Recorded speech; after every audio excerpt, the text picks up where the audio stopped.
Hello everyone, Radhe Radhe. Welcome to एडियो Hindi classes with your Anjushree ma'am. जैसा कि आप लोग सभी जानते ही हैं कि एडियो हिंदी चैनल पर आपकी Anjushree ma'am all boards Hindi syllabus complete करवा रही है, क्लास 9, 10, 11, 12। और इसी जर्नी को कंटिन्यू करते हुए आज मैं आईसीएसई बोर्ड क्लास 9, 10 शिव मंगल जी सुमन द्वारा लिखी हुई कविता चलना हमारा काम है कि प्रश्नोत्तरी आप लोगों के लिए लेकर आई हूँ। लास्ट वीडियो में मैंने कविता की व्याख्या कर दी थी, आप प्लेलिस्ट जाके चेक करिए, वहाँ पे आपको मिल जाएगा वीडियो। तो आज हम प्रश्नोत्तरी सॉल्व करेंगे चलना हमारा काम की। तो शुरू करने से पहले चैनल को लाइक, सब्सक्राइब और शेयर करना ना भूलें, बेल आइकन प्रेस कर दें। तो चलिए शुरू करते हैं। चलना हमारा काम है कि प्रश्नोत्तरी।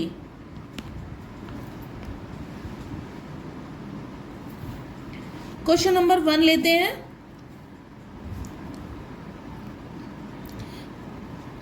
कवि कहां तक रुकना नहीं चाहता। कवि रुकना नहीं चाहता जब तक कि उसे लक्ष्य प्राप्ति न हो जाए। तब तक कवि खुद को आराम और शांति नहीं देना चाहते, जबकि चलते चलते उन्हें उनकी मंजिल न मिल जाए। क्लियर? क्वेश्चन नंबर 1 का आंसर। नेक्स्ट लेते हैं क्वेश्चन नंबर 2। कवि ने जीवन रूपी पथ पर चलते रहने के लिए क्या कहा? आंसर लेते हैं। कवि कहते हैं हमें मिलजुल कर सबका संग करते हुए चलना चाहिए। हमें जीवन में आने वाले सुख दुख का वहन करते हुए निरंतर चलते हुए मंजिल पानी चाहिए। क्लियर? Question number 3। आप लोग सभी चैनल का लिंक अपने फ्रेंड्स को शेयर करें और आगे से आगे चैनल का लिंक शेयर करवाएं, जिससे उन्हें भी चैनल से हेल्प मिले। ठीक है, ये आप लोग की मॉरल ड्यूटी बनती है।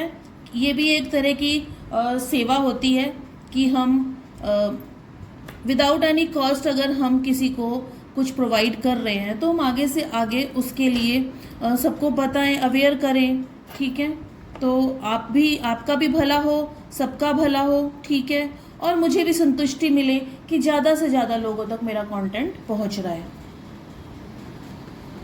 अति निराशाओं के पलों में भी हमें विधाता वाम है, हमें क्यों नहीं कहना चाहिए? आंसर लेते हैं, क्यों नहीं कहना चाहिए? अति निराशाओं के क्षणों में भी हमें अपने ईश्वर से कोई नाराजगी और शिकायत नहीं रखनी चाहिए।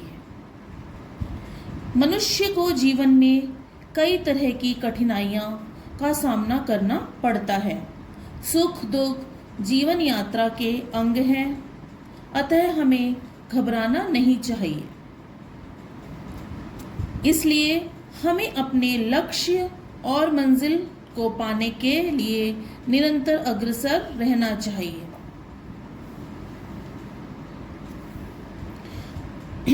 कवि कब तक विराम नहीं चाहता? कवि मंजिल न मिल जाने तक खुद को विश्राम नहीं देना चाहते। चलते हुए मंजिल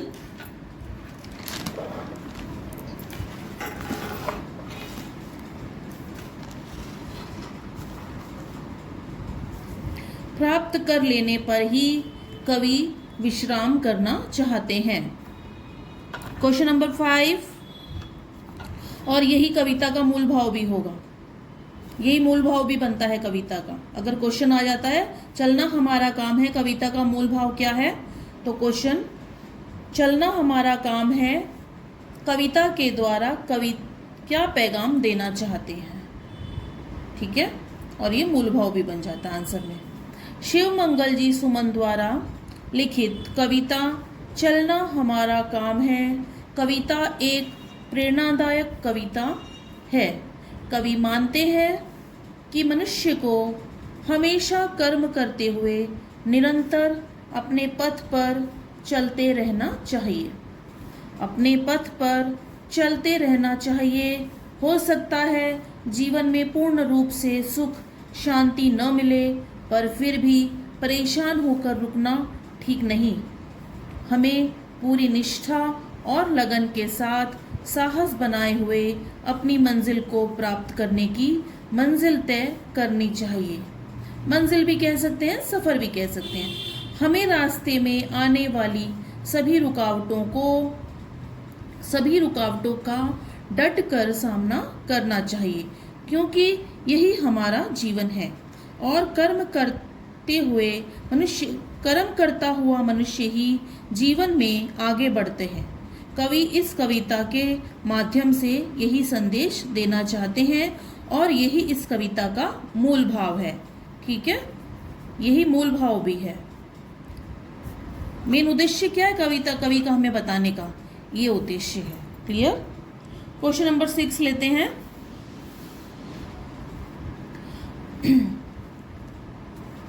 राह में चलने वाले राहगीरों का कवि ने क्या परिचय दिया है। राह में चलने वाले राहगीरों का परिचय हमसफर हमराही होता है। ऐसे राहगीर जो कर्म पर साथ चलते हुए कर्म पथ पर, ठीक है, कर्म पथ पर साथ चलते हुए निरंतर उन्नति का मार्ग प्रशस्त करते हैं। क्वेश्चन नंबर 7, प्लीज चैनल को लाइक सब्सक्राइब और शेयर करना ना भूलें, बेल आइकन प्रेस कर दें। कवि ने हमें क्या करते रहने की प्रेरणा दी है और किस लिए। कवि ने कविता के माध्यम से इस जीवन रूपी रथ पर सदैव निरंतर बिना रुके चलते रहने के लिए प्रेरित किया है।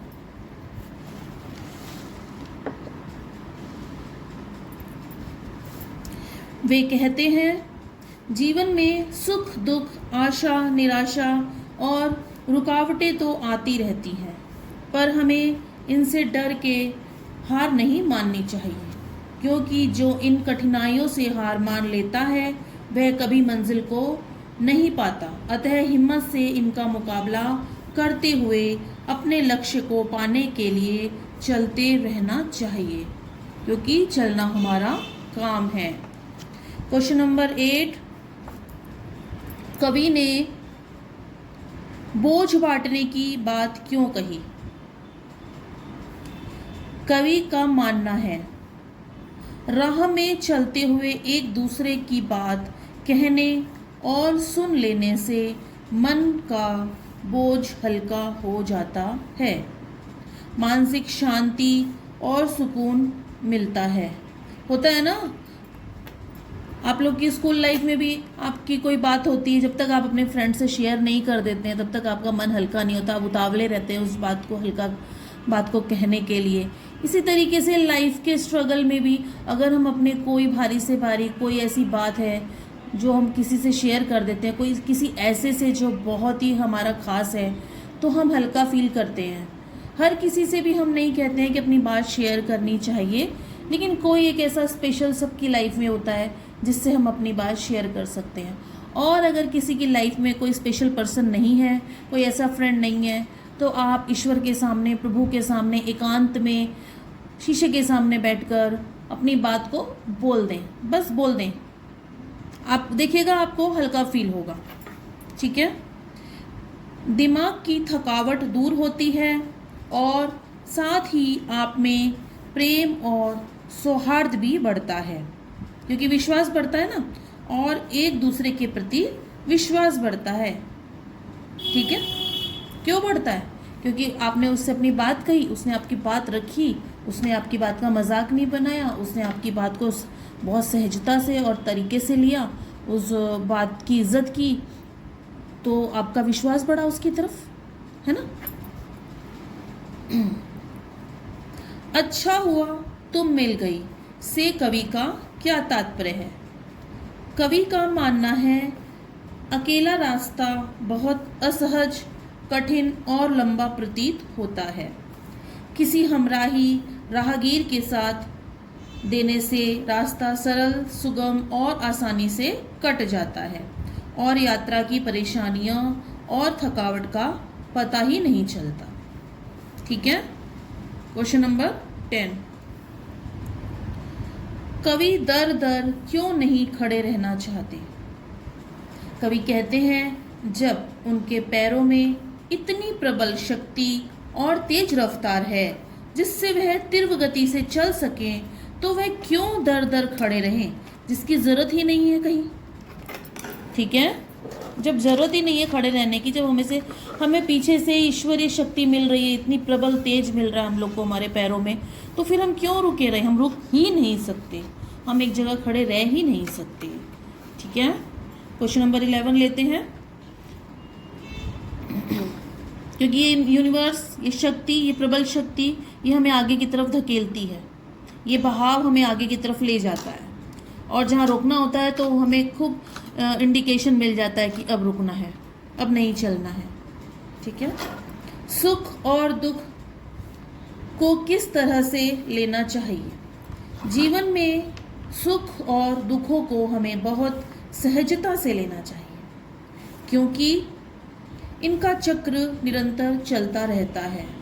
सुख के पलों में हंसने के साथ दुख के क्षणों से शिक्षा लेते हुए भविष्य की योजनाओं की रूपरेखा बनानी चाहिए और पूरे हिम्मत और जोश के साथ इस चक्र से बाहर आना चाहिए।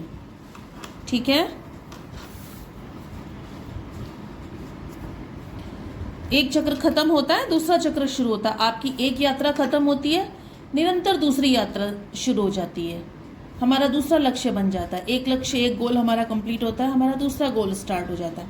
पहला गोल है आपका 10वीं पास करना, 10वीं का बोर्ड क्लियर करना, फिर आपका गोल हो जाएगा 12th का बोर्ड क्लियर करना, फिर आपका ग्रेजुएशन क्लियर करना, फिर आपके बीच में काफ़ी सारी एक्स्ट्रा एक्टिविटी क्लियर करना, है ना। तो ये गोल कभी ख़त्म नहीं होते हैं लाइफ के, तो इनसे निरंतर पार होते रहे। बीच में कभी रुकावट, कभी फेलियर भी देखना पड़े तो उससे घबराएं नहीं, रास्ता खोजें उसके लिए कि क्या आगे इस रास्ते पे चल सकते हैं। नहीं, चलिए रास्ता बदलते हैं, दूसरे रास्ते से कोई रास्ता जरूर निकलेगा। ठीक है। क्वेश्चन नंबर 12 लेते हैं। चैनल को लाइक, सब्सक्राइब और शेयर करना ना भूलें, बेल आइकन प्रेस कर दें। आप प्यारे प्यारे बच्चों से आपकी मैडम की ये बार बार रिक्वेस्ट होती है कि आप बेल आइकन प्रेस करना ना भूलें, चैनल का लिंक शेयर करते रहें, जिससे और भी बच्चों को हेल्प मिले, और भी बच्चों को कंटेंट मिले। एग्ज़ाम आ रहे हैं, प्रत्येक पग पर कोई ना कोई रोड़ा आता ही रहा से कवि का क्या तात्पर्य है? आंसर लेते हैं। इस पंक्ति से कवि का तात्पर्य यह है कि पूर्णता की तलाश में मुझको बहुत सी कठिनाइयों और परेशानियों का सामना करना पड़ा, पर फिर भी मैं पूर्णता को न पा सका। इसलिए इस संसार में कोई पूर्ण नहीं हो सकता। पूर्णता कहीं नहीं मिलेगी, जहाँ पूर्ण हो गए वहाँ बस अंत होता है। वो पूर्णता होती है बस। पूर्ण कोई नहीं। आप सोचते हैं उसके पास गाड़ी है, बंगला है, वो पूर्ण है, वो इतने अच्छे ओहदे पे है तो वो पूर्ण है? कोई पूर्ण नहीं है, सब अपनी लाइफ में पूर्ण है। क्वेश्चन नंबर 13 है, रास्ता इतना बड़ा से कवि का क्या तात्पर्य है? आंसर लेते हैं।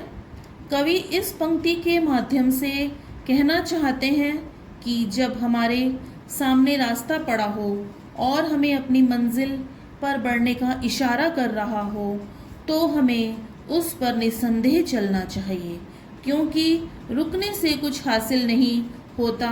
इसलिए निरंतर कर्म करते हुए चलना हमारा काम है। क्वेश्चन नंबर 14 लेते हैं। कवि परिचय। शिव मंगल जी सुमन का कवि परिचय लेते हैं। शिव मंगल जी सुमन जी हिंदी साहित्य के बहुचर्चित कवि, लेखक और विचारक थे। पॉइंट 2, वह छायावाद युग में अपनी रचनाओं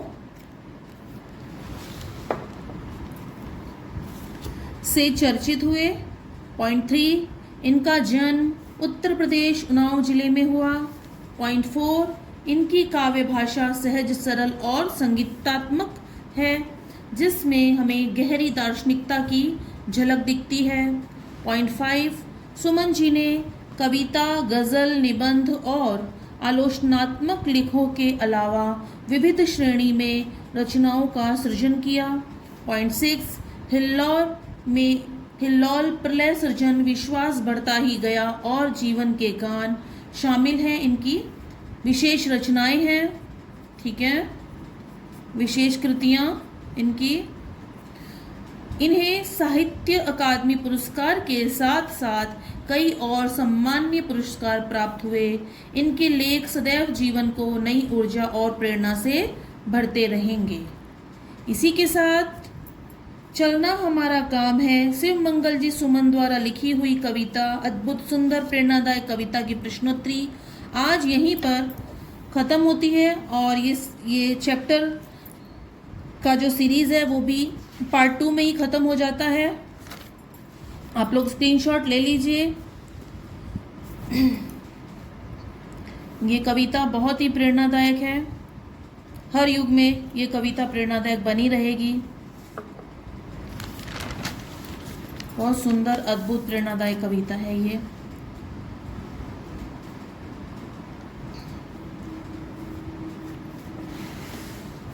मैं चाहती हूँ ज़्यादा से ज़्यादा लोगों तक ये लिंक शेयर हो, चैनल का ज़्यादा से ज़्यादा लोगों को इतने अच्छे और बेस्ट कंटेंट प्रोवाइड हो, हैंडमेड कंटेंट प्रोवाइड हो।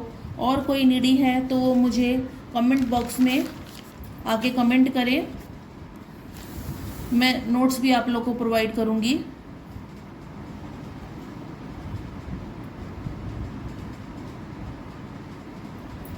ठीक है, तो इसी के साथ में मैं वीडियो पॉज करती हूँ और आप लोग चैनल का लिंक शेयर करें, बेल आइकन प्रेस कर दें।